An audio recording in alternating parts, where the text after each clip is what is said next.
తెలియాలి. వాళ్ళు చేసిపోయిన మోసాలు ద్రోహాలు అన్ని కాదు ప్రజలకి. ఈ రోజు ప్రజలు ధైర్యంగా సుభిక్షంగా ఉన్నారు ప్రతి ఒక్క అంశంలో కూడా. అలాగే ఇప్పుడు మనం ఒక్కటి ఇంకా మిగులుంది మనకి. ఆ దానికి కూడా P4 విధానంలో 2 లక్షల కుటుంబాలు, బంగారు కుటుంబాలు సుమారు 50,000 లక్ష P4 విధానంలో వాళ్ళు లబ్ధి పొందే విధంగా చేశాం మనం. ఈ 1,500 దానికి మనం అటాచ్ చేయడం జరిగింది P4 విధానంలో. అదే కాకుండా నిరుద్యోగ యువకులు నాడు నారా లోకేష్ బాబు గారు యువతకి మేము అండగా ఉంటాం, 20 లక్షల ఉద్యోగాలు మనం రేపు 5 సంవత్సరాలు అయిపోయేటప్పుడు ఇస్తామన్నారు. ఆల్రెడీ 6 లక్షల ఉద్యోగాలు ఇచ్చారు. మనకి 23 నెలల్లో 23 లక్షల కోట్ల పెట్టుబడులు మన రాష్ట్రానికి తీసుకొచ్చారు ముఖ్యమంత్రి చంద్రబాబు నాయుడు గారు, నారా లోకేష్ బాబు గారు. ఈ విధంగా చూసుకుంటూ పోతే మొట్టమొదట మనం మెగా డిఎస్సి మీద సంతకం చేశాం. 16,000 మందికి గవర్నమెంట్ ఉద్యోగాలు ఇవ్వడం జరిగింది. వాళ్ళందరూ ఈరోజు మన కాన్స్టిట్యూన్సీలో కూడా సుమారు నాకు తెలిసి 700 మందికి మనం మెగా డిఎస్సి వచ్చినప్పుడు ఉద్యోగాలు ఇచ్చాం. వాళ్ళందరూ లక్షణంగానే ఉద్యోగాలు చేసుకుంటున్నారు. ఏ పని జరిగినా కొంతమందికి వస్తుంది, కొంతమందికి రాదు.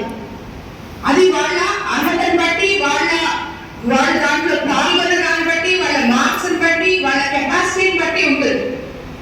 వచ్చిన వాళ్ళందరికీ సంతోషపడాలి, రావాళ్ళకి ఫ్రాడ్ జరిగింది అంటే అది మన ప్రభుత్వంలో లేదు.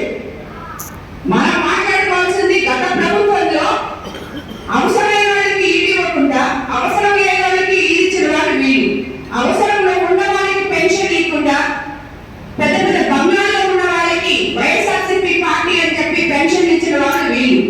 కాబట్టి వీళ్ళు ఈరోజు అన్యాయాల గురించి మాట్లాడే అర్హత వీళ్ళకి లేదు. అసలు ఎందుకు చేస్తున్నారో వెళ్ళిపోతున్నారో వాళ్ళకే వదిలేద్దాం, మనం చేసుకోలేండి. కానీ మనం మాత్రం మీరందరూ గుర్తుపెట్టుకోవాలి, మన ప్రభుత్వం మంచి ప్రభుత్వం, పేదల ప్రభుత్వం, ప్రజల ప్రభుత్వం, మహిళా పక్షపాత ప్రభుత్వం, రైతు ప్రభుత్వం, అలాగే యువతకి బంగారు భవిష్యత్తు వేసే ప్రభుత్వం. రాబోయే రోజుల్లో ఇంకా కూడా ఈ 2.5 సంవత్సరంలో ఇంకా మన కోవూరు కాన్స్టిట్యూన్సీని కూడా ఎన్నో విధాలుగా ముందుకు తీసుకెళ్తాం. టోటల్ గా తీసుకుంటే ఈ రోజుకి మనం అన్ని పనులు ఎత్తుకుంటే సుమారు 600 కోట్ల వరకు మనం రోడ్లు ఎక్కడేమి, కాలువలు ఎక్కడేమి అన్ని పనులు చేసుకోవడం జరిగింది. ఇంకా కూడా చాలా పనులు వచ్చున్నాయి, అవన్నీ కూడా ప్రాసెసింగ్ లో ఉన్నాయి. ప్రతి దగ్గర ఎక్కడ పడితే అక్కడ గుంతలున్న రోడ్లు ఈ రోజు మీరందరూ తిరుగుతున్నారు మీ గ్రామాల్లో. ఎన్ని రోడ్లు వేసుకున్నాము. ఇప్పుడు కూడా పంచాయతీ రాజ్ లో ఒక 10 కోట్లకి మనకి పనులు వచ్చాయి.